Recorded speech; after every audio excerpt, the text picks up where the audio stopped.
এই শুভেন্দু আমার সামনে কুরবানির দিনে এক বাটি না দু বাটি না 3 বাটি গরুর গোশত খেয়েছে। গরু মাংস তুমি লুকিয়ে লুকিয়ে খেও না, প্রকাশ্যে খাও। মনে হয় ওটা কম খাচ্ছ, তাই তোমার একটু ভয় বেশি হচ্ছে। শুরুটা হয়েছিল গরু রক্ষা আর কোরবানি বন্ধের বক্তব্য দিয়ে।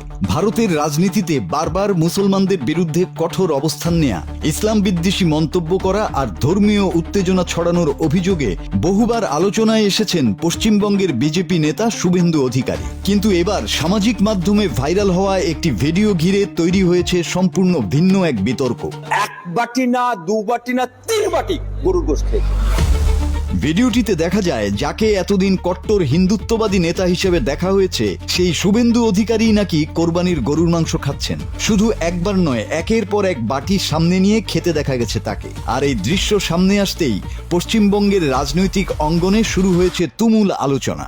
কারণ এই সেই শুভেন্দু যিনি বিভিন্ন সময় গরু জবাই ও কোরবানি নিয়ে কড়া অবস্থান নিয়েছিলেন। প্রকাশ্যে বলেছিলেন ভারতে গরু কোরবানি বন্ধ হওয়া উচিত। গরু রক্ষার নামে রাজনৈতিক মঞ্চে বারবার সরব হয়েছেন তিনি।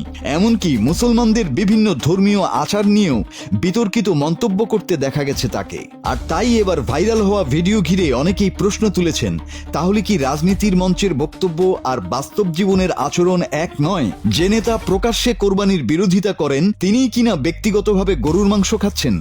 যেমন শুনেছি নতুন মুসলমান হলে গরু বেশি খায়, এটা একটা চালু কথা আছে। এখন গরুর মাংসের দাম এখন অনেক, কতটা পায় আমি জানি। শুভেন্দু অধিকারী নতুন হিন্দু হয়েছেন, উনি ওনার বাবা উনি এরা মুসলমান ভোটের জন্য সবসময় সবুজ লাল নীল বিভিন্ন রকম রুমাল মাথায় রেখে মুসলিম এলাকাগুলোতে মিটিং করতে যেতেন, আমি নিজের চোখে দেখেছি। ভিডিওটি ছড়িয়ে পড়ার পর সামাজিক মাধ্যমে শুরু হয়েছে সমালোচনার ঝড়।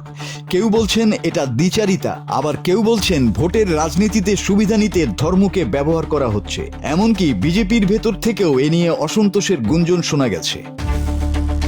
এর আগেও কাশ্মীর হামলার পর মুসলমানদের বিরুদ্ধে উস্কানিমূলক বক্তব্য দিয়ে ব্যাপক আলোচিত হয়েছিলেন শুভেন্দু অধিকারী। তার বিভিন্ন বক্তব্যকে কেন্দ্র করে বহুবার উত্তপ্ত হয়েছে রাজনৈতিক পরিবেশ। আর এবার গরুর মাংস খাওয়ার এই ভাইরাল ভিডিও যেন নতুন করে প্রশ্নের মুখে দাঁড় করিয়েছে তাকে।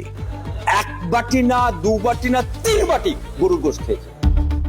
তবে ভিডিওটি ঠিক কবে কোথায় ধারণ করা হয়েছে কিংবা পুরো ঘটনার পেছনের বাস্তবতা কি তা এখনো স্পষ্টভাবে নিশ্চিত হয়নি। কিন্তু ততক্ষণে সামাজিক মাধ্যমে শুরু হয়ে গেছে আলোচনা, সমালোচনা আর রাজনৈতিক বাকযুদ্ধ।